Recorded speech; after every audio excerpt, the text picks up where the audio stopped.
Hello there, little masters, and welcome once again to the Prancing Pony Podcast, where today, here in the common room, we are welcoming a monster among critics, and we mean that in the best way. West to Hall, my friends. I'm Shawn Marchese, the real-life Lord of the Mark, and I'm here with the man of the West, the Hrothgar to my Beowulf, Alan Sisto. I'm old, Shawn, but not that old. Thanks anyway. Folks, today we are very excited to be welcoming Professor Michael Drout to the podcast.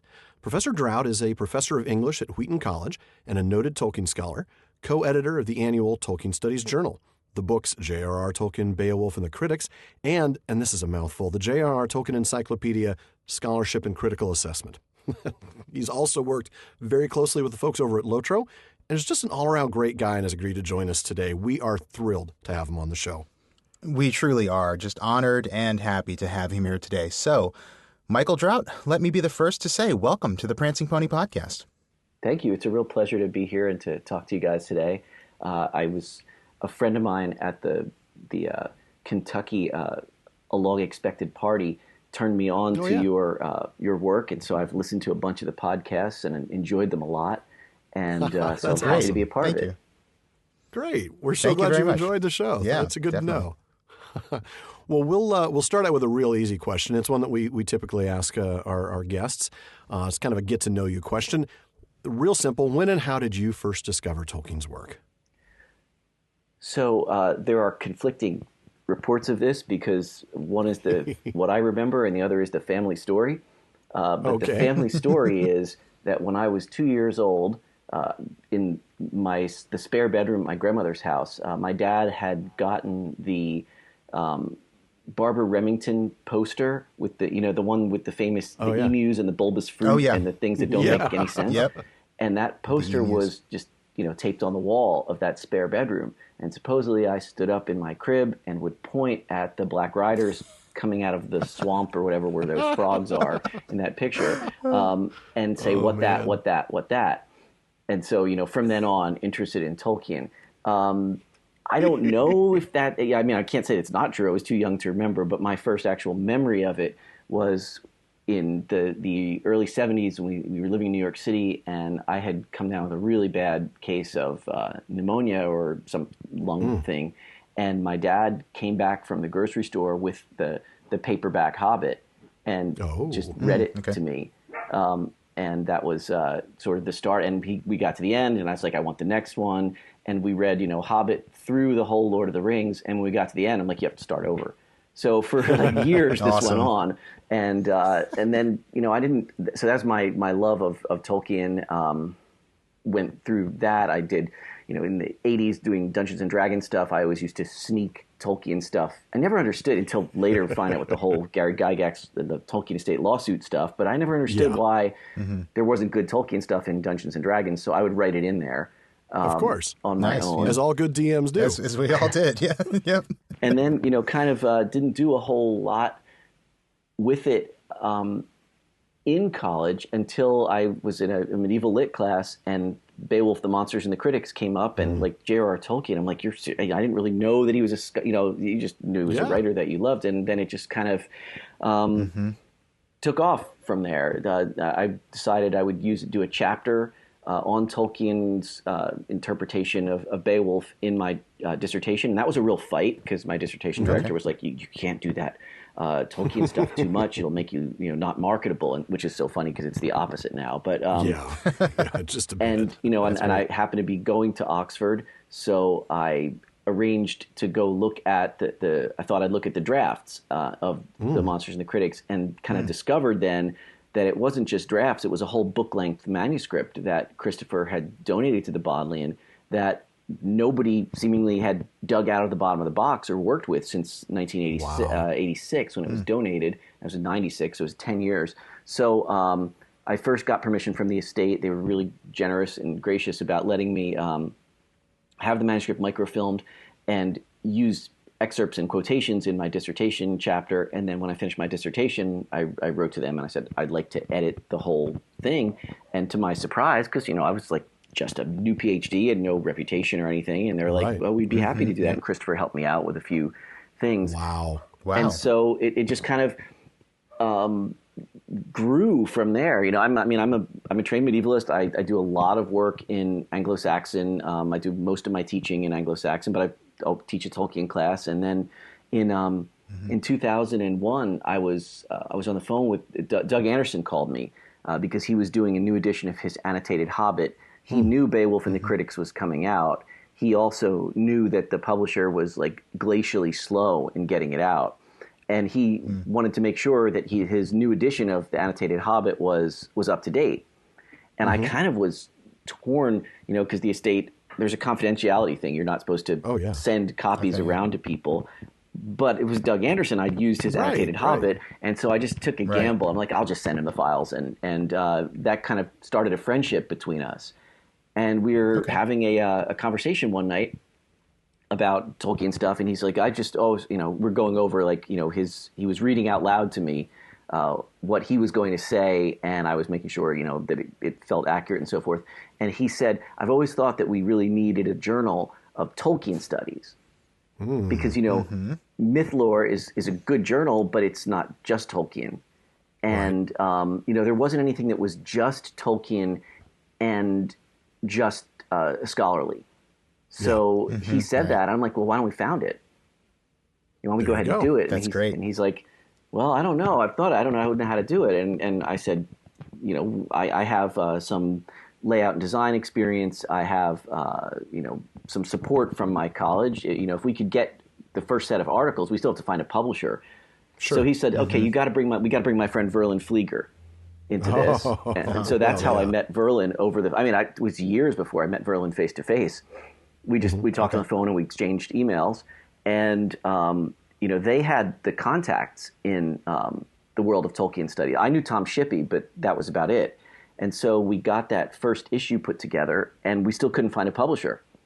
So I did all the layout myself and the design for the first issue, and I had it on a CD. This is how long ago that was. And well, at least it wasn't a 3.5-inch right, it could have been. Yeah. So I had it on a CD, and we were going to self-publish, and I was really scared. We're going to take this leap, and we don't know about anything about distribution channel. I mean, Doug knows the book trade forward and backward. Right. But in terms of actually getting it, and I was at the International Society of Anglo-Saxonists biannual meeting, which is as exciting as it sounds. I was going to say that. It sounds quite exciting, actually. Yeah, it was in Arizona. It was in Tempe or Phoenix in August. Well, yeah, because August. That's just brutal. It doesn't seem a very Anglo-Saxon place. Outside. Yeah. A bunch of pasty white Anglo-Saxons who live in libraries and stuff. Exactly. There. Right. Not have air conditioning in the world. Yeah.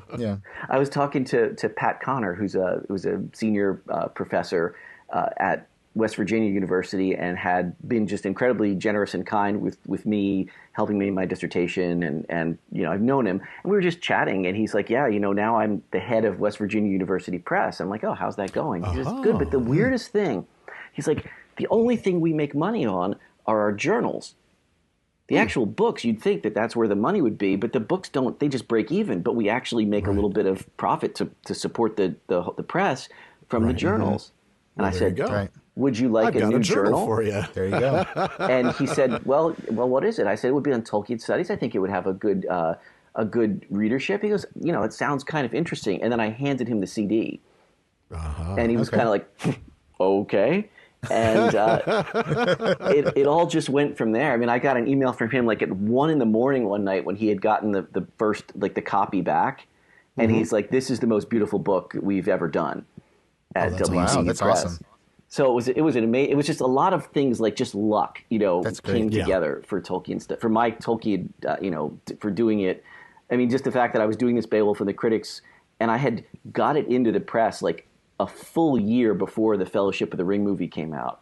Oh, perfect. And they well, no, because it took them 2 years to publish it. Oh, it was done, but it's this academic glacial pace of things. And I'm sending a little email saying, I think it might be a good idea to get it out in time for the movie. You really should get it out in time for the movie. And not only did they not get it out in time for the Fellowship of the Ring, they got it out not until 3 weeks after the Two Towers had opened. Oh, my goodness. Oh, man. And then they only printed 300 copies of it because that was their normal run. And it sold out in a day. Yeah. I'm like, oh, that's awesome. We have to print more copies. We'll have them in 6 weeks. No. I'm like, guys, nobody's going to be talking about it in 6 weeks. But 6 weeks. Wow. Oh my goodness. But that, it just kind of built from there. It sounds like the press consists of a whole bunch of monks, like hand replicating the manuscripts. Academic publishing. I mean, there's good things about it, but it's speed is not their strong point. No. Or taking advantage of a publicity opportunity. Right. Yeah. That's what I was thinking. Like the marketing swell surrounding the movies. Opportunity right there. Yeah. I mean, I can't even begin to think of, what if we had done this podcast way back then? Of course, nobody was listening to podcasts then, but anyway. This is true, yeah. But in 2003, 2005, something like that, that's when it went, everything kind of went crazy. It did. It went from being something that lots of people cared about deeply. I mean, it wasn't like that nobody heard of the Lord of the Rings, but it was a subculture. It was a nerdy thing. Yeah. To all of a sudden, it's a pop culture, and everybody knows about it. Yes. Yep. And then and suddenly, those of us who had been in the know for a long time, we had sort of a high status with this new pop culture concept. I know, it was weird. It's like, we were like the monks. and people would say things. I mean, I've had said to me, well, how do I do my career when I want to be, I'm a medievalist and I do technical medieval stuff, and I didn't do that Tolkien stuff in order to get a job. And it's like, I don't know. I'm like, in order to get a job, I had to keep it secret. Yeah, until I had the job. Right. Oh man, that is wild. I was on a dissertation committee for a guy who was a real serious Anglo-Saxonist. Like he was trained. It was at Western Ontario. Germanic philology and everything. Okay. But his actual dissertation was on Tolkien and the water babies, like this kind of late Victorian 20th century fantasy stuff. Mm-hmm. And I'm like, well, this is good. And he's like, oh, I'm doing this to get a job. But once I get it, I'm going to be able to teach Anglo-Saxon. So things had gone like exactly 180 degrees. Yeah, they really have, haven't they? We learned a little bit of that after talking with Corey Olson, too, and his experience and kind of moving from, being a professor of, doing this medievalist stuff and then transitioning into Tolkien. And yet he still, of course, has that passion for medievalism, which is awesome. Shawn, you've got a question. I just wanted to keep moving, otherwise I know we'll be here until... No, actually, I mean, this is a perfect segue into my next question because I've heard you talk, Professor Drout, before about how you started on your road to becoming a medievalist when you were in college. There's a lecture you gave, which is on YouTube, called "Lord of the Rings: How to Read J.R.R. Tolkien." You talked a little bit about how you made the decision to become a medievalist. I think you were you a journalism major at the time? I was a double major in professional and creative writing at Carnegie Mellon, but I had my best teacher was a medievalist. Yeah, and that I even when I graduated from CMU, I went off and got a degree in journalism, but I kind of realized I hated it because I didn't like calling people on the phone or writing down stuff that I knew was lies. And I liked the stuff I liked doing in journalism was. I spent 3 days in the library reading everything I could on elephant seals to write an article about, elephant seals come up on the beach in California this time of year or something. And the 3 days in the library were way more fun than interviewing people about elephant seals. And so I kind of realized I'm not a journalist, I'm an academic. Yeah. Like the research. And it sounds like since you already had this lifelong love of Tolkien, that sort of dovetailed nicely into that new path for you, didn't it? It did, and it came in a kind of, again, it's one of these luck things. I was so I went from journalism school. I went from grad school at Stanford. I went to the University of Missouri, and I was a creative writing master's student there, and that's what I thought I would do then.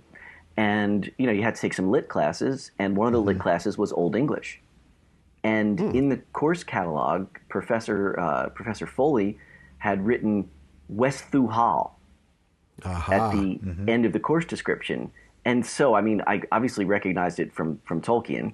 And I just thought, this guy must be great because he would put that there. And after the first 10 minutes in that class, I realized what I wanted to do. Wow. Like I heard. That's beautiful. First of all, John was he was the head of the Center for Studies in Oral Tradition. He had just a beautiful way of speaking and of reading Old English and of keeping focused on the orality of the language. And I just I want to do that. Wow. Instead of kind of, I knew I was a good writer, but journalism, creative writing, and then I'm like, I want to do that. And that was when the path changed. And it was because of West Through Hall. So it's Tolkien's fault also. That's great. That's hilarious. Blame Tollers, of course. Always. We talked a little bit about that surge of interest that the Lord of the Rings films made in Tolkien studies and both in pop culture and in kind of the subculture. I'm going to get to that, but I want to start with the possibility of a new one. How do you feel about the recent news about the Amazon series? So the first thing I should say is that I don't have any insider information. Okay. And as far as I know, nobody I know has any insider information. No, I haven't been able to find anything. None of the usual suspects. I'm pretty good friends with Chris Pearson at Lord of the Rings Online. Mm-hmm. And, he comes and guest teaches my classes, and I've consulted for them. Mm-hmm. Yeah. And he emailed me when the news came out, and he's like, Mike, what do you know about this? Yeah. I'm like, I know nothing. Verlin Flieger, who's worked closely with Christopher, publishing, editing and publishing a bunch of the unpublished, she knew nothing about it. Wow. Corey didn't know anything about it. So I don't know. I mean, it's hard to figure it out. My guess is that it's not that they have acquired Silmarillion rights or something like that. No, I'm thinking that's what it sounds like. I think they have acquired the rights to basically do the same story arc that Lord of the Rings Online has done, which is between The Hobbit and The Lord of the Rings. Right, and fill in with the gaps. Material from the appendices. Exactly. Okay. Yep. And I think that was what that lawsuit, the big lawsuit must have been about, which was the intellectual property law is not entirely clear. If you buy the IP for Tolkien, do you then get to make up entirely new stories with the characters in the world? Right. And stuff like that. And I don't, as far as I could tell in my research, that's never been litigated. What happens is big lawsuits are fired, everybody yells at each other, and then something is settled. So there's no kind of controlling law on there's no that. standard. There's no judicial standard that can be applied and said, yes you can or no you can't. Right. Everything with fair use is sort of sue and find out. Yeah, pretty much. That's exactly what fair use is. It is sue and find out, and it's sort of like the Supreme Court's definition of pornography, right? We'll know it when we see it. Know it when I see it. Yeah. I mean, that's just it's a really difficult standard to get your hands around, but. So it's not clear. I had heard and again, I don't know. You never know how the full sourcing of this, through people in the costuming world that I'm friends with. I had heard that some of the costume people from Weta, from Peter Jackson's thing, had been asked to do designs and mock-ups and stuff for a Silmarillion or something else, right? And that was 5 years ago. I'd heard that. But that doesn't mean that doesn't even mean there's an IP issue there, right? Because it could just be that they were going to show up to Christopher and say, "Hey, look at these incredible designs we have. Right. Don't you want to sell this to us?" Right. And obviously the news that Christopher, who's quite elderly now, is stepping down at the estate. And again, this is all based on rumor, but I guess the people who have interacted with Adam, who's I think going to say that he is far less anti-pop culture than Christopher. So I don't know if this was. It seems like that this was part of the settlement between New Line and Tolkien, but then how Amazon jumped in there. Yeah, right. Is very weird. Yeah, and so it's hard to figure out what they're gonna do. It's sort of like if. What you worry about is that it's going to turn into the bad parts of the three Hobbit movies. Right. Yeah. Exactly. Which, let's be clear, is probably most of all three Hobbit movies. Sorry. Yeah. You've listened to our show. You know how we feel. Yeah. I can't disagree. Yeah. I think there's a real danger. Described it. rampant fanficking of the little material that's in the appendices. Yeah. Well, that's your biggest fear, which was the kind of a follow-up to that. What's your biggest hope? What do you actually kind of maybe hope comes from this? Optimistically. Well, what I hope, what the I've been saying for a long time is that, like Beowulf as well, but the Silmarillion and the appendix material in the Lord of the Rings shows that like fantasy doesn't only have to be sort of like the epic battle against X and Y. That's like, everyone on one side is purely good, which isn't true in Tolkien at all, right? Or the other side is purely evil. But that's like Hollywood's view of what fantasy is. Yeah. Right. But that fantasy, at least Tolkien's fantasy, has the same kind of level of complexity of motive and of character and, those traditional interactive pieces of the literature that, like, people now see in Game of Thrones or, and I'm not, I like Game of Thrones and I like the series way better than the later books. Yeah, I'm with you there. Because it's carried by the casting more than by like Martin's style. Yep.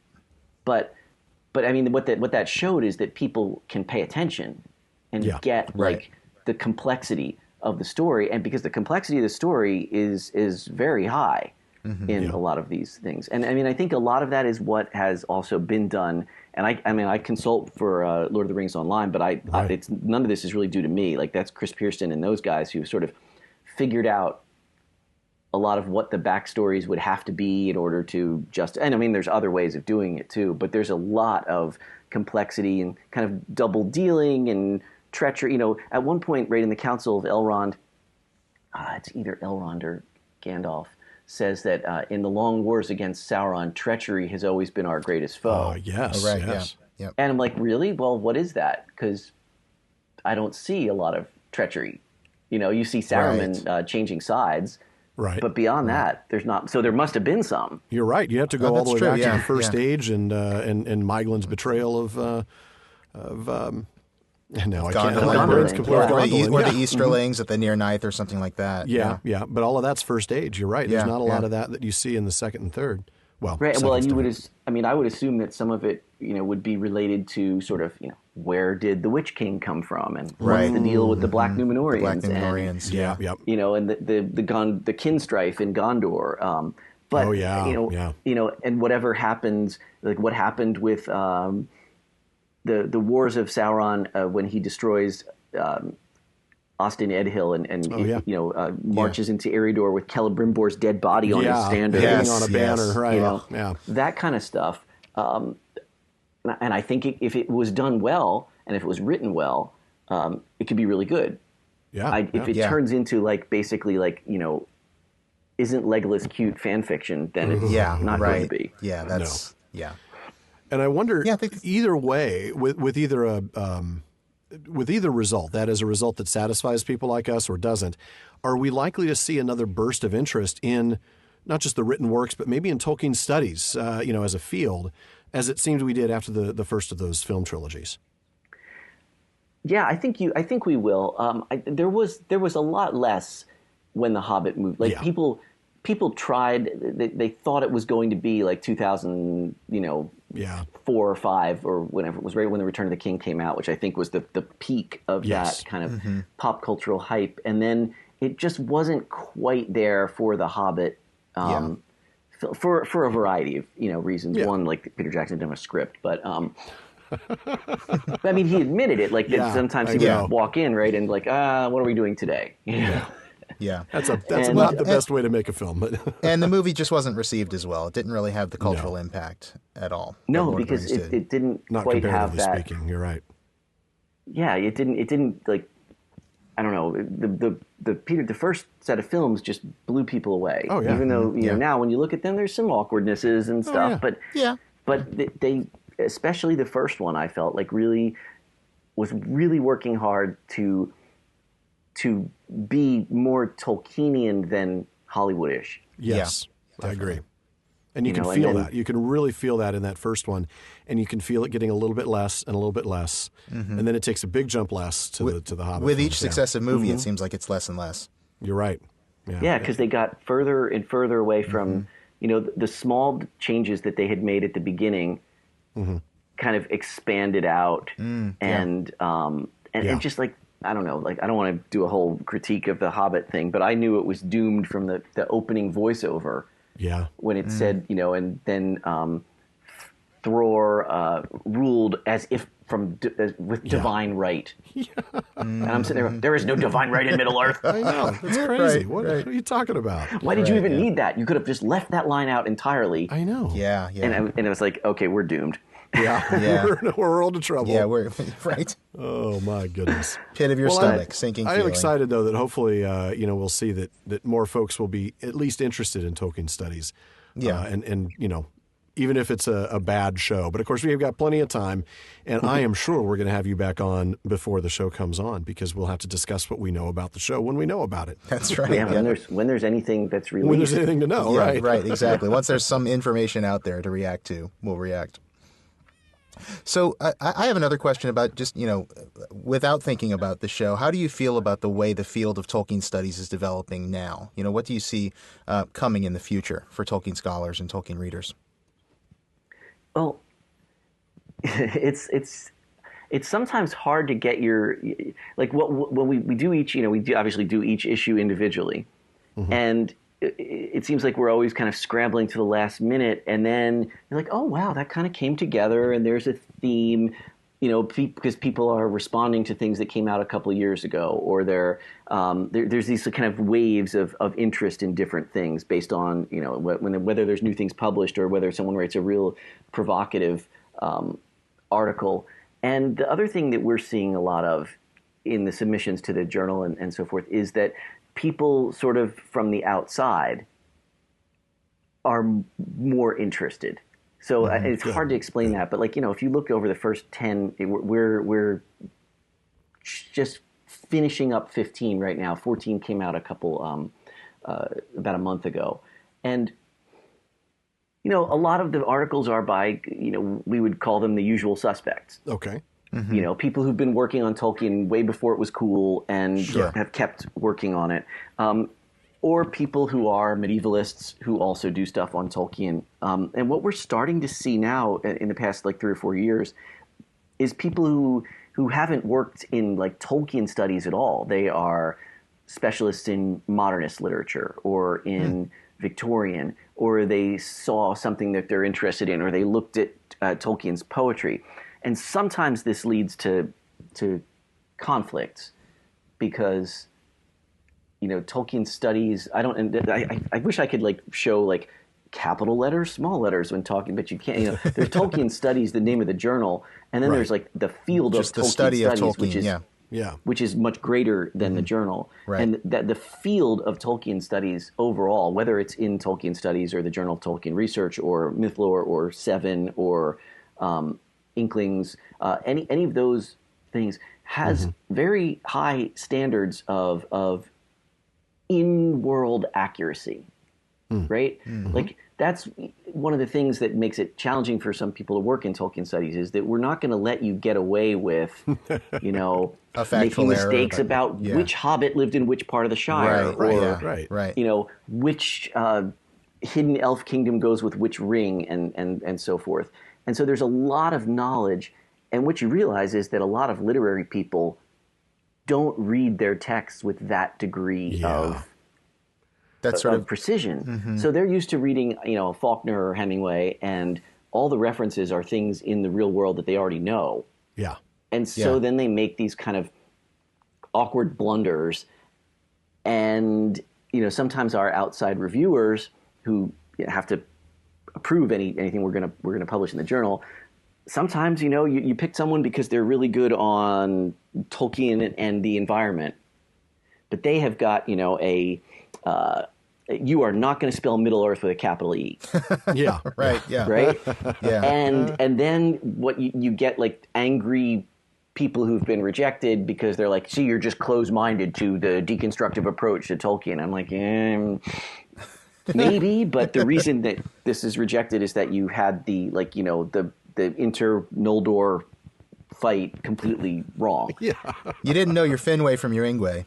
Yeah, well, got to keep those guys straight, you know. Yeah. So what you know, one of the things I do see it happening in Tolkien studies is Tolkien studies in some ways becoming more integrated with mainstream modernist, 20th century lit studies, and probably the pop culture side of things getting in. I mean, because Tolkien studies is weird in that we have the disciplinary structure of medievalism, but we work on a 20th century author. Right.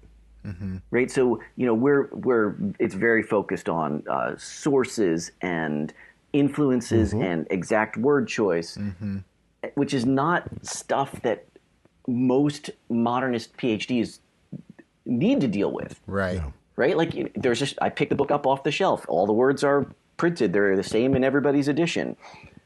And, and then we're sitting here saying, oh, look at the, Tolkien revised this, and this between the, the original Hobbit and the 1951 Hobbit. And it's just not, we're a weird fit. And we are in so many ways. Yeah, exactly. Well, and I wonder how much of that need for in-universe accuracy, do you think it comes from the fact that this started as a subculture, and so it's got that sort of, it's got that geek culture mindset, if you'll forgive that phrase, but no, also the academic absolutely, mindset. And I love that mindset. And for the first I don't know, it was 8, 9, 10 years when Doug Anderson was one of the three until he decided that it was just didn't want to do it anymore and moved on. I mean, Doug was Doug's job. Like that's what he loved and I could always count on him, to be 100% right about the little things. And David Bratman has kind of taken that that job on. And both Doug and David are not academics. I mean, Doug works in book publishing and writing, and David is a librarian, but he's not, a professor needing to churn out articles. Right. So in that way, that side of it, you say geek culture. Well, there's a lot of good things about geek culture. Like being right all the time can be annoying. In the need to be absolutely 100%, parsable, correct. But in fact, in a journal, that's a really good thing. Right. I would think. In a journal, I think it's So and it's possible that we are defensive of Tolkien. Like we have not really we published some pieces. Like there's one on the whole Tolkien in a couple places said that the dwarves were kind of isomorphic or held the same place in Middle Earth that the Jews held in medieval Europe. And, is that anti-Semitism? Is it not? And we published a piece on that. But Tolkien is racist because orcs have dark skin, which I'm not sure they do. And they're orcs, they're monsters anyway. But we haven't published one of those articles. Yeah. And I don't think it's because we're unwilling to critique Tolkien, but you have to critique him with precision. Rather than just that makes me uncomfortable. Right. Yeah. The slander brush. Yeah. So, Shawn, I can't think of his name now. Was it Moorcock? You're not going to be publishing him anytime Michael soon. Moorcock. Yeah. All right. Good stuff, by the way. You were talking about being precise and being, parsably accurate, getting it all the way down to the right. I got to tell you, that is our biggest challenge as podcasters. I don't want to digress too long, but that's something, because we come in with maybe an outline and we don't have everything in front of us. There are times where we have to guess, and it is very. Just the course of a conversation, we'll start talking about something we had no intention of talking about. Exactly, and then the next thing of course, our listeners are correcting us, which is great. Yeah. And we do, we recommend that. We thank people for it. Keeps but it us is on hard. our toes, and it. Yeah. Definitely. What I'll say is, and this is actually the same thing in Anglo-Saxon studies in Britain more than in the U.S., but I picked it up from them. In Britain, you can be as technical. You can be a professor at Oxford.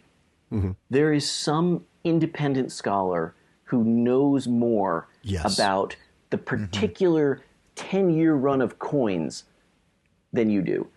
Whatever the specific. There's some person in the British Isles who lives and breathes these stuff. And what I got from the Oxford professors and people I know is that instead of being resentful of it, they love those people. Yeah, absolutely. Because that's the person that you can call up and say, hey, can you is this right? And then they'll give you off the top of their head the chapter and verse. So I love that about Tolkien scholarship, that there's always someone out there who knows more than you about some specific, whatever specific topic that you want to do. There's somebody out there who knows more. It's good. Especially when academics, arrogance is our deadly sin that's the easiest to fall into. Yeah. And so it keeps you honest. Yep. When keeps you humble. you go give a talk and then someone sends you an email and says, that was really interesting, and you're like, oh no. Here it comes. How many of those emails have we gotten, Shawn? We've had so Great many episode, of those. But yeah. It's rare when somebody's independent research confirms what we said instead of proving us wrong. That's exactly right. Yeah, for me, it's sort of like, whatever I kind of come up with, that Wayne Hammond and Christina Scull are going to be out there kind of goodness. like, well, in the most abstract terms, okay, but, and then, all of a sudden they've got the daily diary of places Tolkien ever signed his name at, kind of, that they've done, that kind of incredibly detailed. They really have. Unbelievably valuable work. Incredible Boy, stuff. Wouldn't they be an interesting guest to have, a pair of interesting guests to have? I don't know. That may be reaching too far. It also may be too embarrassing. No, they're very nice people. They're just intimidating in print and on paper. In person, they're very, very, very nice, generous people. And, I've heard the same thing about Dr. Flieger as well. Oh, Verlin is the sweetest person on the face of the earth. Yeah. But what I realized, we were talking at I was Mythmoot for Corey Olsen's for the Signum Mythgard thing this year. We were both there, and we were on a panel. And I was making a point, and Verlin was arguing against me. And what I realized is 15 years, I have never won an argument against Verlin Flieger. Not one. So when she's arguing against you, you just she's know not you're wrong. obnoxious. She's not, pushy. She just never loses an argument. You don't even know you've lost it sometimes. That's great. We're now doing what Verlin wanted to do, that I said we shouldn't do, but I agree. How did this happen? You just came along. You just found yourself on that page. That's awesome. Mm-hmm. That's great. Yeah, she's just, she's sweet and kind and totally generous to everyone, and just never gives in when she's sure she's right, and she's almost always right when she's sure she's right. So, she did a PhD on Tolkien in 1975, when it was way impossible before it was to get a job. Yeah. And she's still the only person I know who's of the my age and older group who actually did her dissertation on Tolkien. My goodness. Almost all the rest of us did dissertations on medieval stuff. Right, right. The next generation coming along, like the Dimitra Fimi in that group, they have some people who did Tolkien dissertations. But Shippey, Verlin, Jane Chance, Verlin's the only one who is, but Jane Chance, Wayne and Christina, Doug Anderson, David Bratman, John Ratliff, none of those people would have dared to do a Tolkien dissertation because you'd be unemployed. Right. Well, I think he's just given us a list. I just listened to those names and going, I'd want to talk to them. Maybe that's next our year. checklist. Okay, there's a checklist guests. for the next year of the Prancing Pony Podcast special guests. Yep. We'll have to do that. You mentioned a minute ago, let me try that one more time. You mentioned a moment ago Mythmoot and how you and Dr. Flieger were there last year. That actually segues perfectly into my next question, which was that you've worked with Corey and with Signum and Mythmoot. We spoke with Corey not too long ago. How did you get involved? How did you get connected with Signum and Mythgard, and what do you see next for your role there? So, Corey, actually, the background of this is one of my students sent me a link to the Corey's Tolkien Professor podcast. And they said, well, do you know this? And I didn't know it. And I saw that his name was the Tolkien Professor. I know. And so I was like, oh, really? The Tolkien Professor. So I listened to the podcast kind of in the idea, I am going to eviscerate this person. Yeah. And instead, an hour later, my wife's like, what are you doing? And I'm listening to that podcast. She's like, why are you listening for an hour? I'm like, it's actually really good. I kind of like it, and then very soon after that, he contacted me and invited me to give a talk. He was a professor at WashU in Maryland. Right. college. And I came down and we just hit it off. We had a great time. He had awesome students. He had really trained them well, and we got along. And he was saying that he was starting this Mythgard Institute, and I thought he was kind of crazy. To build. I thought the podcast was awesome, and he did an article for Tolkien Studies, like a really, really good piece on the Ent and the Entwife, and I knew his academic work, and I thought it was really good. And then when I heard that he was quitting his job to start an online institute, I thought he was insane. Yeah, but maybe. he's just actually he's a visionary. I mean, Corey really is a visionary about. What he said about bringing back philology. I said the problem with philology, right, is that you don't have a critical mass of students even at like Harvard or Stanford. Right. So you're not going to end up with any professors of it. And he goes, no, there's not a critical mass there. But if I take all the students interested in philology in the whole country, even if that's only 2 or 3 at every institution, then you have enough people. Yes, you do. To be interested. And so he's been building this thing. And he, at one point he said, well, you do a set of lectures for, I did some guest lectures, especially with Tom Shippey, who's, kind of like I think all of us in Tolkien Studies, he's our hero. He's my hero. Yeah. And another person who's been incredibly generous to me over the years and helped me out and taught me a lot. And so I started with that. And then he said, you want to do these Old English lectures? And it was a ton of work, but I thought it would be a cool thing to do. And then that was pretty successful. And now I'm directing a couple master's theses for them. And, it spoke at MythMoot. And it's amazing what he's built. And, and also to keep it with the really high intellectual standards that it would be so easy to compromise on. And in fact, traditional academia has compromised a lot on intellectual standards. But as he said, we're outsiders. We have to be better to be taken seriously. That's a good point. Yeah, the standards have to be better. You're and right. so it's really phenomenal what he's done. And so I don't know if I'm willing to totally forgive him for the Tolkien professor. I teased him about that at MythMoot too. I'm like, that was one of our favorite moments. He mentioned that to us. Yeah. The definite article. But Tolkien professor. In the end, he may be right because of how much he's built and the things, the forward-looking way he's thinking. Like I know that he's,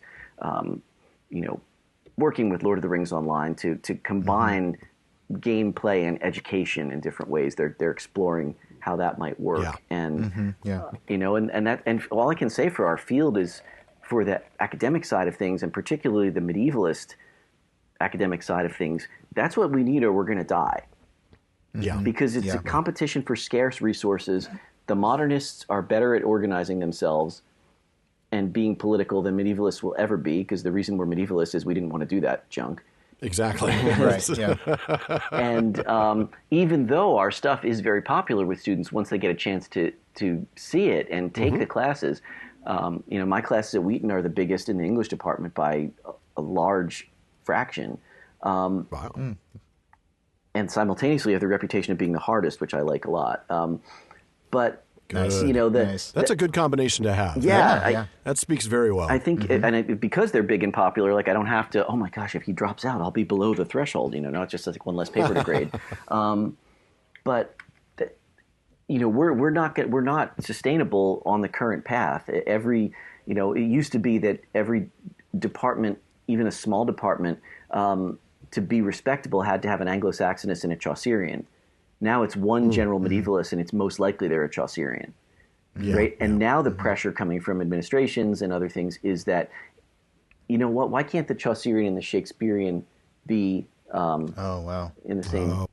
Yeah, so what they're doing is kind of merging Chaucerians and Shakespeareans into one kind of late medieval, early Renaissance. And if you start doing that, the Chaucer's just going to be gone because it's just much harder to read than Shakespeare. Right, yeah. So, if we're going to stay alive as a field until the larger field comes to its senses, it's going to be because of things like Mythgard and things like you guys and Prancing Pony, podcasts, and keeping people interested in this stuff when they're not in a traditional classroom.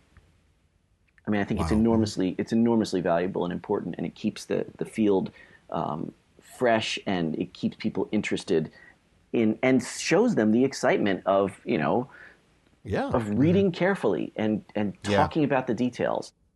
And going deep. Which is really what we all do it professionally too. So That's true. Absolutely. Yeah. I didn't think that we'd ever be mentioned in the same breath as that was a little bit of a shock. But no, it all comes just together. In terms of, but we are glad to be a part of it. It does. It's part of the culture. Yeah. I think that what's it called? Casual Stroll to Mordor, the blog. the Lotro blog. They made some really interesting and useful contributions to sort of understanding how the full narrative works and the experience of, like you just do something like walk to in Lotro, walk to Rivendell. And see what happens along there. And it really opens up your at least to me, it opened up my eyes about how the story works. And how much of the story is just landscape description that never gets boring somehow. Right. Exactly. Never does. Yeah. My goodness. Well, and that segues perfectly into your next question, right, It Shawn? does. Yeah. Speaking of Lord of the Rings Online. It's like you've got our list of questions in front of you. Yeah. We did want to talk to you a little bit about Lord of the Rings Online. We had a chance to talk to Corey Olsen about that recently. Can you tell us a little bit about some of the stuff you've done with Lotro and what excites you about that interactive medium? Yeah. So Lotro, the collaboration or whatever happened because they used to be like, they're still kind of just up the street, but they were really just up the street from where I live. Yeah, when Turbine was. okay. Yeah, that's right. So Turbine was in Westwood, and we're in Dedham, which is the next town to Westwood. I mean, I drive past where Turbine used to be, taking my son to school, and they moved to the other direction, but they're still like the next town over. They're in Needham, instead of Dedham. And they had, Chris Pearson and I kind of hit it off. They wanted to ask some questions, someone Chris is their official lore monkey, but he, wanted to ask some other questions about stuff, and we would brainstorm, or basically a lot of it was, can you translate this into Anglo-Saxon? Because they were moving into Rohan in Lord of the Rings Online.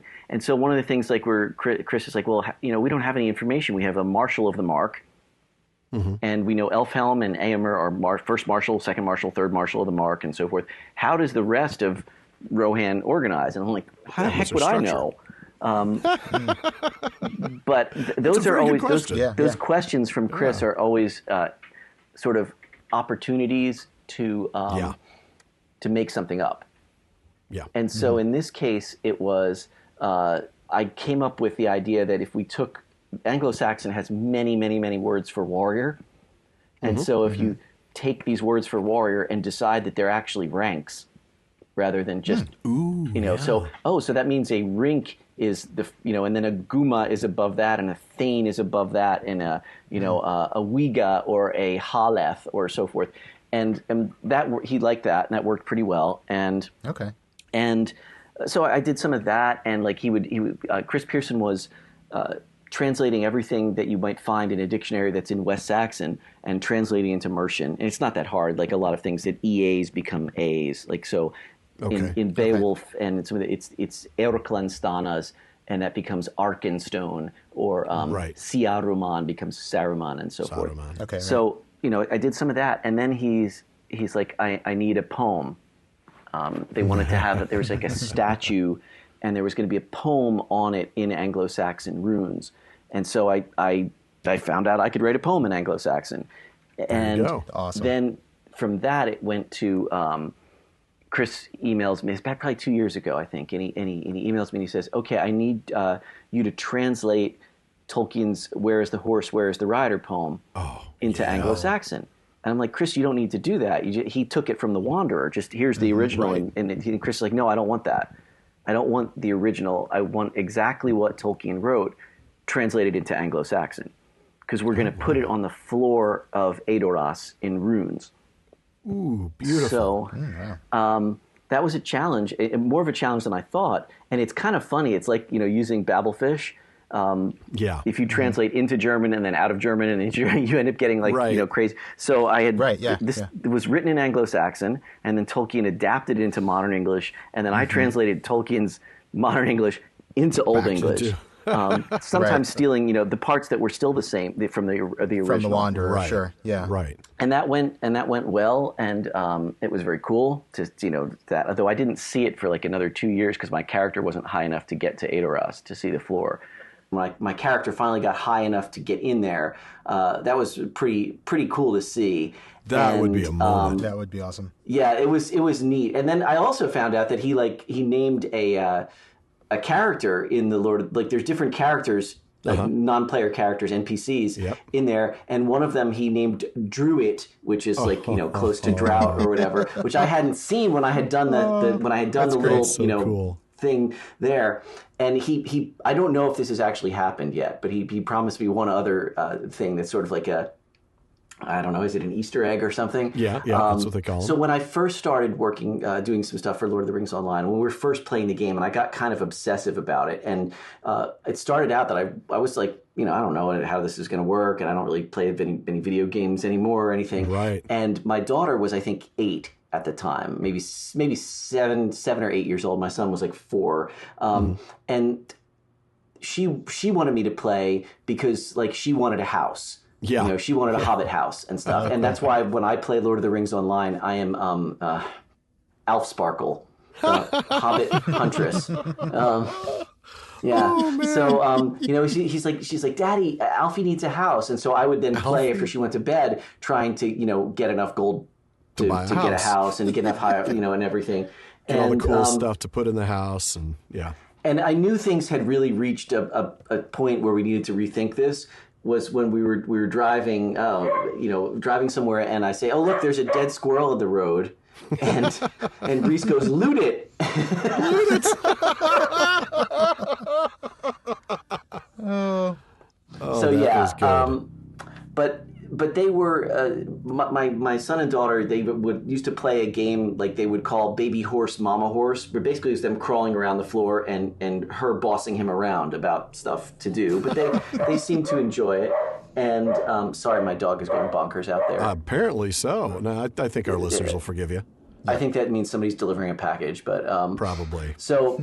So anyway, they were playing Baby Horse, Mama Horse. And then one day I saw them playing it, and they were snarling and stuff like that. I'm like, what are you guys doing? And like, you're Baby Horse, Mama Horse? Like, no, we're Baby Warg, Mama Warg. That's awesome. Oh, excellent. Okay. And I said, so what are your names? Are you like Bonar and Blood Drinker? And Reese goes, no, I'm Patches. And my son goes, I'm Cookie. Patches and Cookie, the wargs. I love it. So Chris Pearson told me that there are somewhere in Mordor, there's going to be a mother and baby warg. That those are going to be the names, but like in Orcish, so it's going to be like Parches and Kukai and so forth. Oh, that's great. And I haven't found them yet. I don't know if they actually exist, but it would be awesome if they did. That is cool. I almost have to get back into the game just to find that. Yeah. My characters are. I want to see them. I've made it to Mordor, but I just get killed every time I like turn around because I'm like only level 70. They're level 80 or something like that. Mordor's for like to be 100 plus, right? Yeah, but you can just run. Well, because you can walk into Mordor.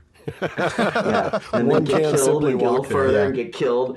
But so anyway, I'd done that, the floor of Edoras, and then they were doing the Boromir's death scene, and Chase Thomas, I believe is his name, who does the composes all the amazing music for Lotro. Yeah. And he had done some composition, and he asked me through Chris, like, could I give him just some words that could be done by a chorus in the background, like in Anglo-Saxon. Sure. Because it's, Boromir's getting killed on the marches of Rohan. So, would the words be like, he said, it was like freedom and, valor and stuff like that. So I did that, and it seemed to work. Mm-hmm. And then I think it's like exactly a year ago, right? It was definitely in December. I think it was last December, that I get an email from Chris Pearson that says, the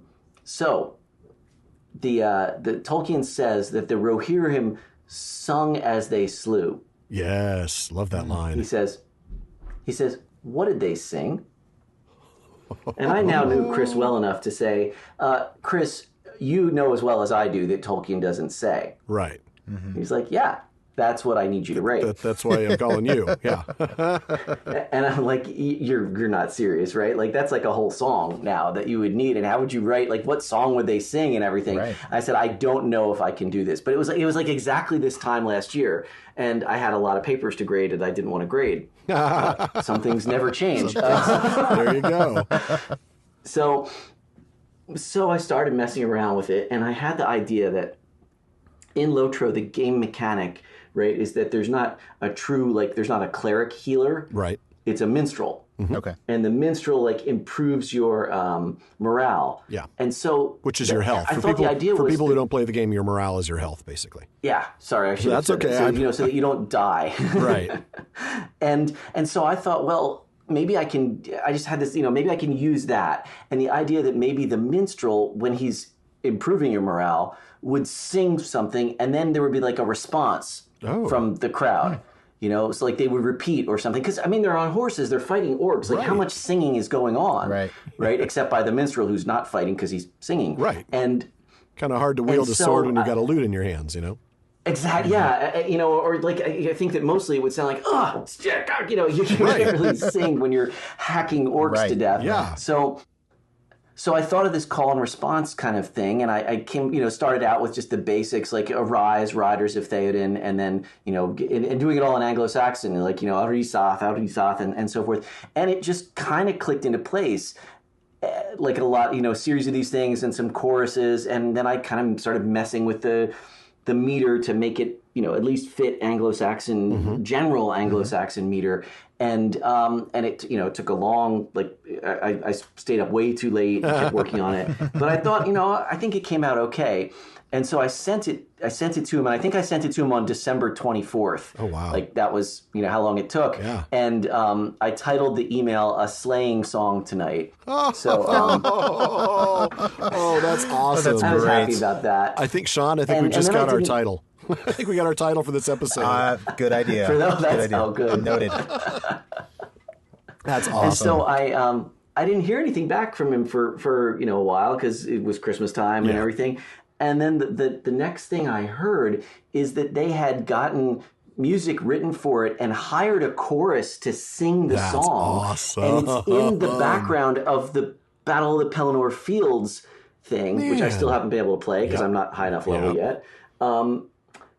And so, in some ways, if the overall number of people playing Lotro is as high as like they report it is, then like my Anglo-Saxon poems come in third after Beowulf and Tolkien.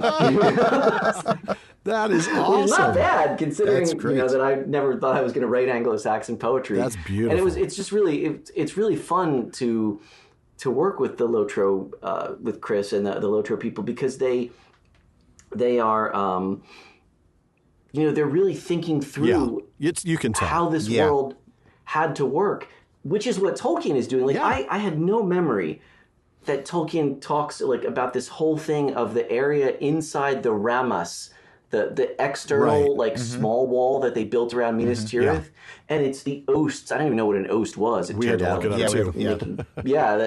The oasts and the granaries and like that passage just kind of flies by you because Pippin and Gandalf are riding to Minas Tirith. Yeah.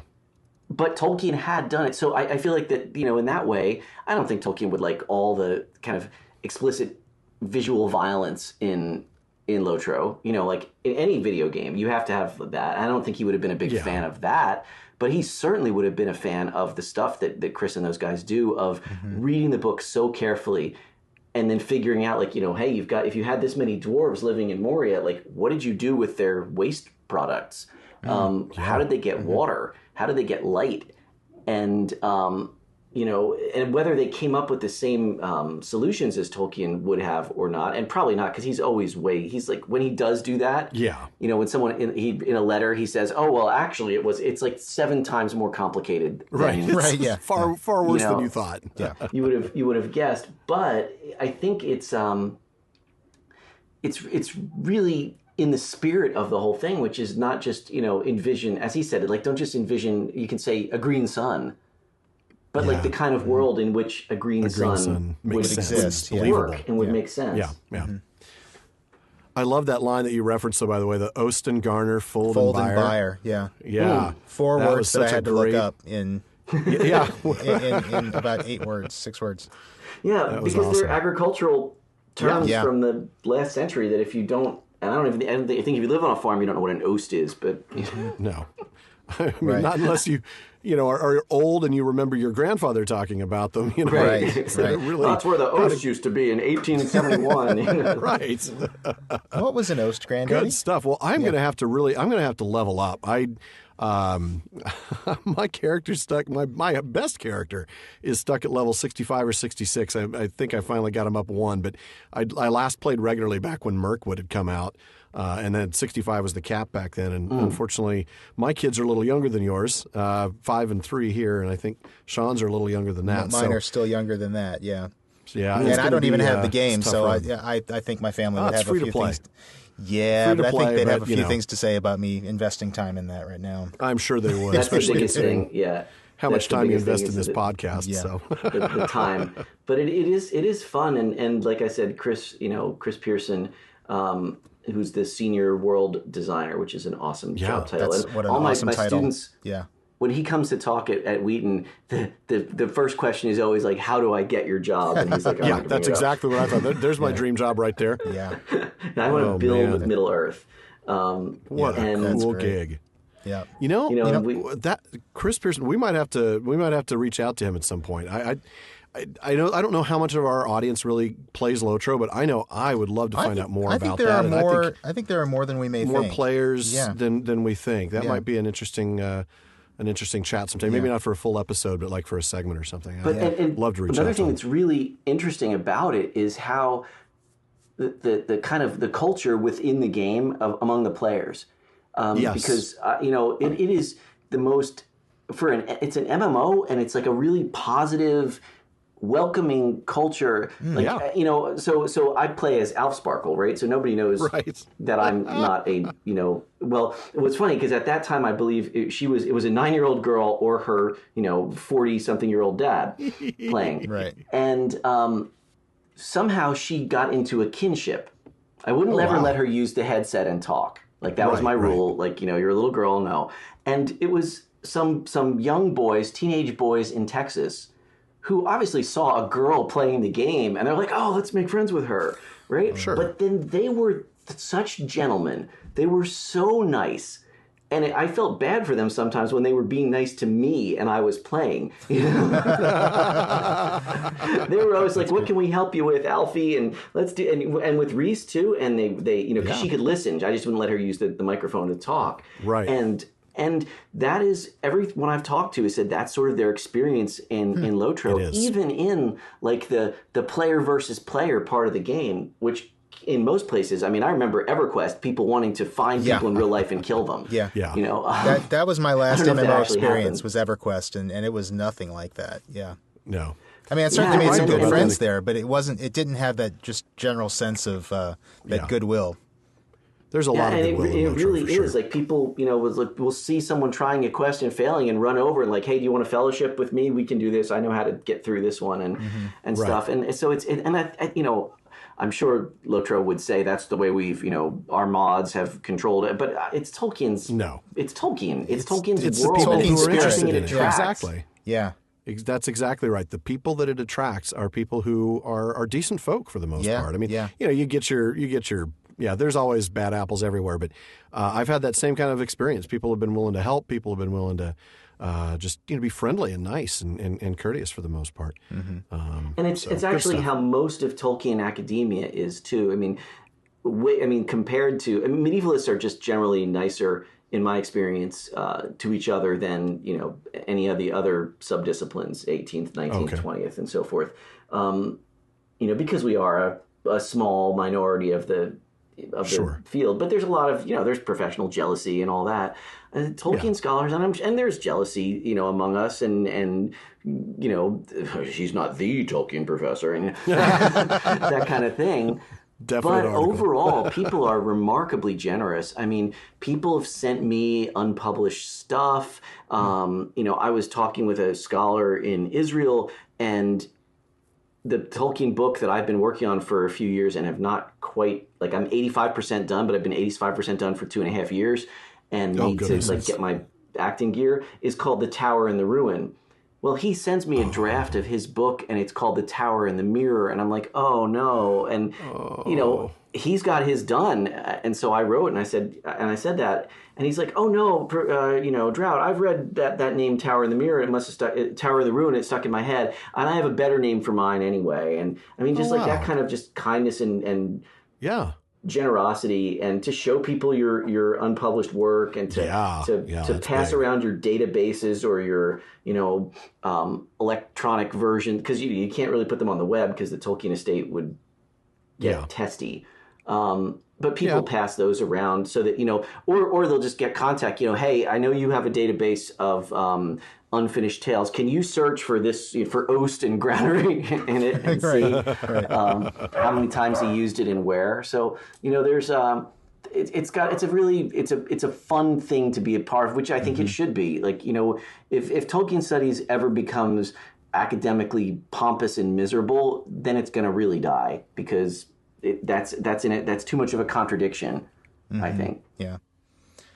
Well, that actually feels like a good place to bring up my next question, because I want to make sure we have a little time to talk about this online lecture. Well, the lecture you gave, which is now online, the How to Read J.R.R. Tolkien. You gave that lecture at Carnegie Mellon University, which is your alma mater, I believe, right? Mm-hmm. Yeah. And it's a great. The first time I'd been back. Okay. And it's a great lecture. It's on YouTube. We'll put a link to it up in our show notes. Oh yeah, we definitely will. But one of the and we're going to recommend that all of our listeners go out and check that out. But you know what? And they do that because when we told them to listen to Shippey's lecture, Tom Shippey's lecture on the films, people did, and we had a ton of feedback on that. So hopefully, folks will watch this. Yeah, but since you mentioned ruins, the Tower and the Ruin, I wanted to talk a little bit about your analogy of ruins that you use in that lecture.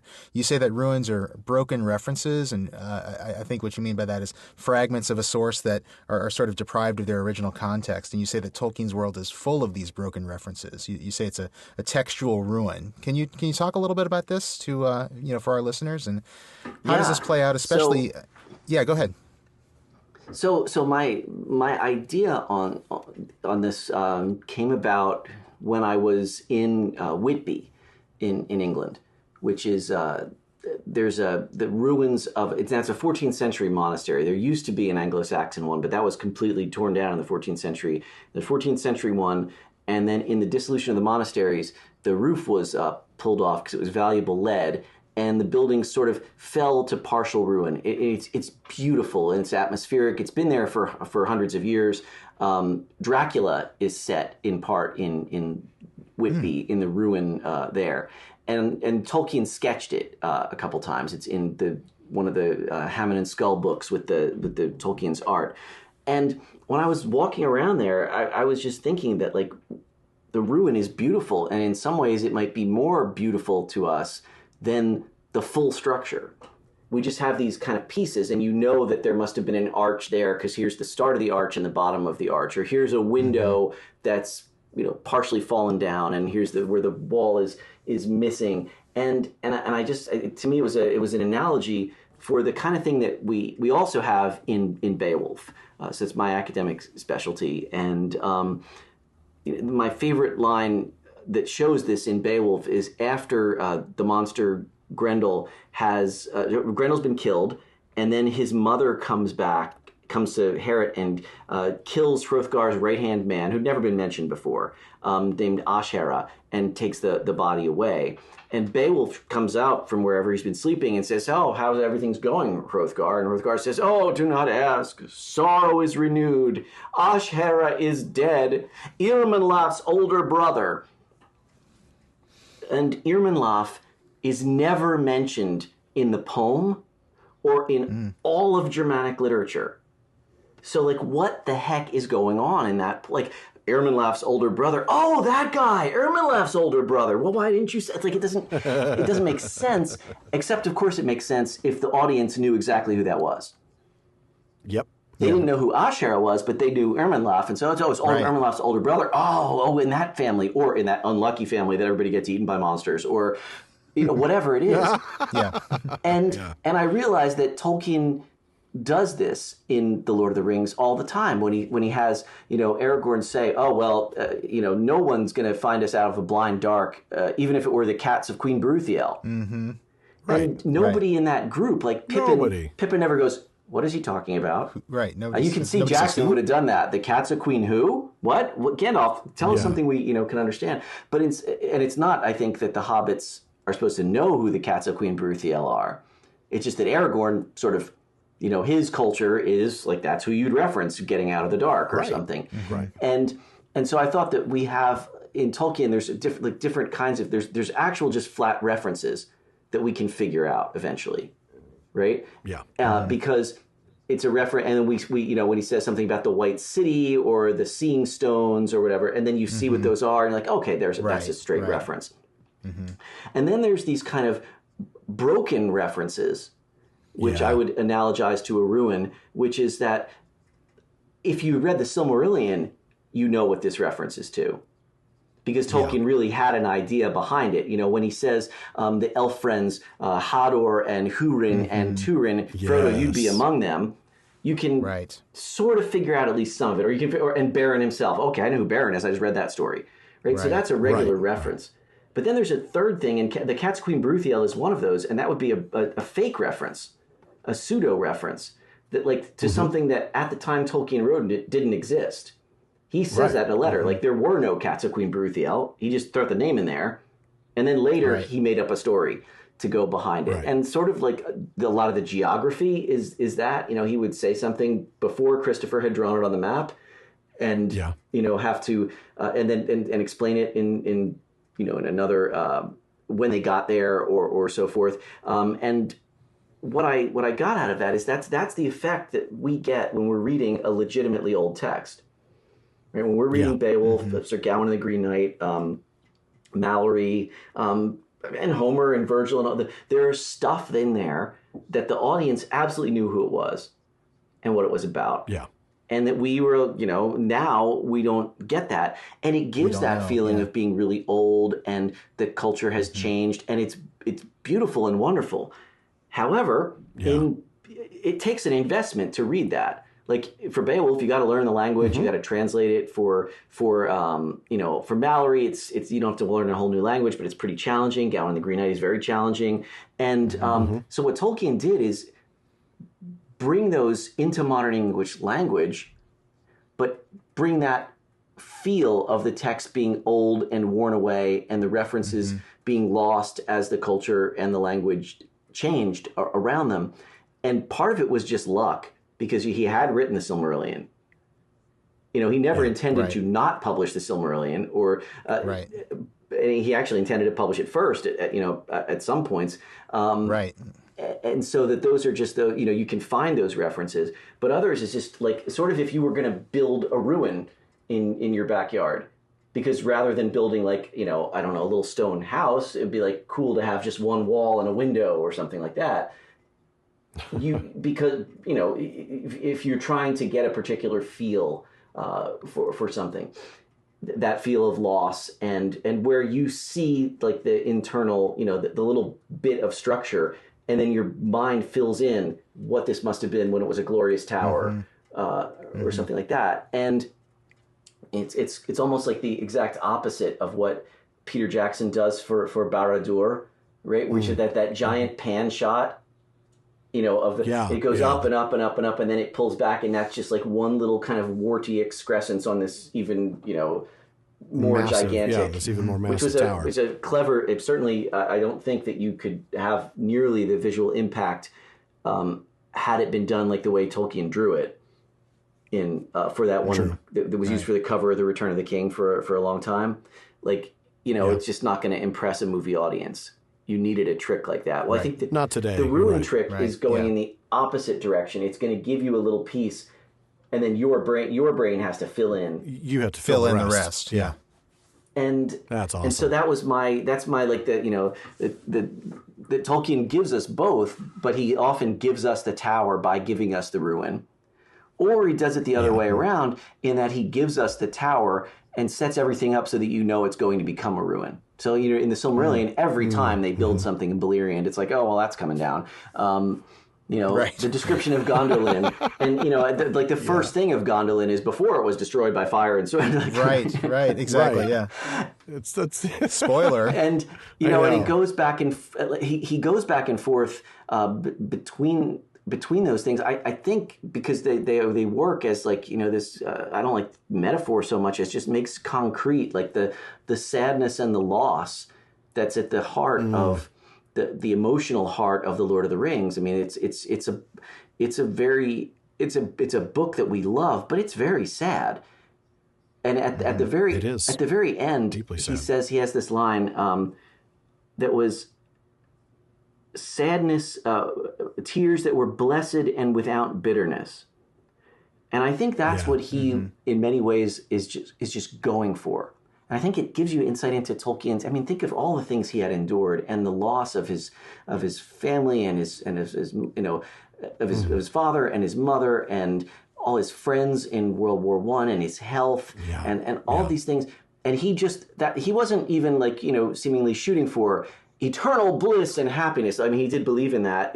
But in this world, if you could just have tears that were blessed without bitterness, that was a pretty good thing. And I just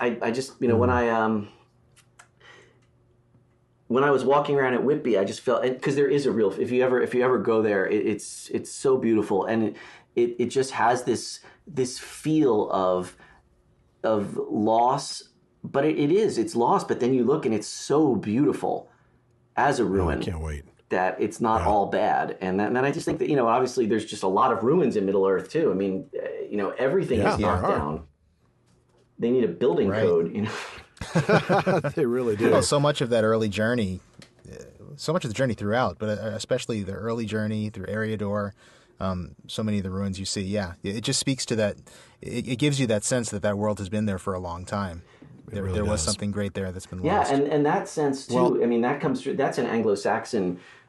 So the Anglo-Saxons, they could look around and see Roman ruins and know, I can't build that. Right. And that's an interesting place, especially for contemporary Americans. That's a weird place to be culturally. I mean, maybe we are there in some ways. Like we can't go back to the moon, or certain. But I mean, for the Anglo-Saxons, it was so obvious and it was so in your face. Yeah. And it is in Middle-earth too. Like, there was the Tower of Amon-Sul. Well, good luck building that now. It's an empty wilderness. And even in Minas Tirith, which has been preserved, half the city's empty. Mm-hmm. Right. So there's that or the sense, Argonath or something like that. Yeah, that sense of decay and its amazing grandeur, and we can't do that now. And so I think that's part of what he's created in Middle-earth too. Is he's given us Middle-earth in this kind of in the autumn or the winter, and then when he gives us the spring of King Elessar's, world, we only get one. We get the spring of 1420, right? And that's it, and then that's it. And we have to fill in the rest. Right. That's awesome. I know we're running short on time, so while we do still have you, we want to ask one, maybe two, if we can sneak it in, questions about Beowulf. First off, here's the one question. How important do you think it is for readers of Tolkien to understand, maybe not Old English literally, because I know I don't, but to understand Old English works like Beowulf in order to fully understand Tolkien's legendarium? That's actually, the obvious answer is from a professor of Anglo-Saxon. It's like, yes, you must, absolutely. Well, but in fact, there's plenty of, good, people who have deep insights into it who don't, because there's so much more than just Anglo-Saxon and Beowulf in Tolkien's world, and especially if a lot of it was inspired at the beginning, or the Rohirrim were inspired at the beginning by Anglo-Saxon and Beowulf, it spreads and develops and becomes his own thing over time. But what I would say is that it gives you, to know those works in translation, to read Seamus Heaney's translation of Beowulf, or a good translation of Gawain and the Green Knight, or some of the Old Norse works. Those things give you an idea of what Tolkien was shooting for, the feel that he was trying to get, while at the same time, I think, removing the barriers that the text being 500 and 1,000 years old place before us, because that's that's what my students all, I have great students who have gone on to do, become professors and or become, success in lots of other fields. But they would admit, even the ones who've become specialized, is that it's not the same as that. Reading those things, you don't get the same joy that you get reading The Lord of the Rings, because The Lord of the Rings is in our own language and in our own culture. Mm-hmm. And you don't have to struggle through to figure out what the heck does he mean, like you do in Beowulf or anything. Like I have no idea what is going on in this sentence. Right. It's not just Ermenlaf's older brother. It's the whole, the language and the style. Just the language itself. Conventions and hey, quotation marks for speech. What a great idea. And those kind of things, they hadn't evolved yet. Right. And so I think it's really valuable to understand Tolkien, to see what he was aiming at. And the more that you learn about his day job, the more you see it showing up. That's why I think the greatest Tolkien scholar is Shippey. He had the same day job as Tolkien. And he's Shippey. And I should have hated Tom Shippey, because he wrote the book I wanted to write. I wanted to write the Road to Middle Earth. The problem is he wrote it 5 years before I would have even started, and or even longer. It's 82 or something, so 10 years. And I was all prepared to really despise him for doing that until I met him. And I'm like, oh my gosh, he's not a jerk at all. He's the nicest guy I've met. Awesome. So anyway. But knowing how Tolkien's day job works, knowing how we Anglo-Saxonists and medievalists look at a text and how we try to figure out what was going on in the culture and how we reconstruct that culture based on trying to find out one story that would explain all the variants. What could this core story be that mutated? You actually see Tolkien doing a lot of that in The Hobbit. Is Bilbo, is he their servant, or is he one of them, or is he a burglar, or is he a thief? And which are two different things. And actually, the story is yes. The answer, Tolkien loved to solve problems like that. If Snorri says there's light elves, dark elves, and dwarves, and other people say, well, that's stupid. You can't have dark elves and dwarves. They're all just dwarves if they're dark. And Tolkien's like, well, let me tell you how it could be. Here, let me give you some dark elves. Yeah. And so what he could do then is preserve both sources, right? The one source says that dwarves and dark elves are the same thing. And he can say, actually, that's because this one elf wore black armor and only came out at night, that you'd mistaken for a dwarf. But in fact, the elves themselves had this group of people that they called dark elves because they hadn't gone to Valinor. And you can see how later people would mix this all together and think the dark elves were the dwarves. And that's what I think you get from reading Tolkien's sources, is sort of seeing where those kind of semi-contradictions came from, or the damage, cultural damage and ruin to a text, or the joy of just puzzling out, a one word or two words here and there. Tolkien can't even resist putting footnotes in The Lord of the Rings. There's only 6 of them, but there are footnotes. Which is really, pretty phenomenal. That's not something you expect when you're reading a fictional, work of fiction, novel, essentially. Yeah. Well, I hate looking at the clock and saying that it's time, but I know it is. And even though we have questions on the table, it just means we'll have to have you back. So thank you for joining us, Mike, and thank you for being so generous with your time. We really have enjoyed this conversation. You do truly have a standing invitation to join us again anytime, so hopefully very soon. Thank you. Well, it's my pleasure, and I've enjoyed talking to you. I've enjoyed listening to the podcasts, and just keep going, keep doing it. We will. It's fun, and there's a lot. There's still a lot to go. We've got a lot to cover. We've got a lot of plans. Great. Well, thank you very much. Yeah, thank you again so much, Mike, and it means the world to us that you're listening and enjoying us.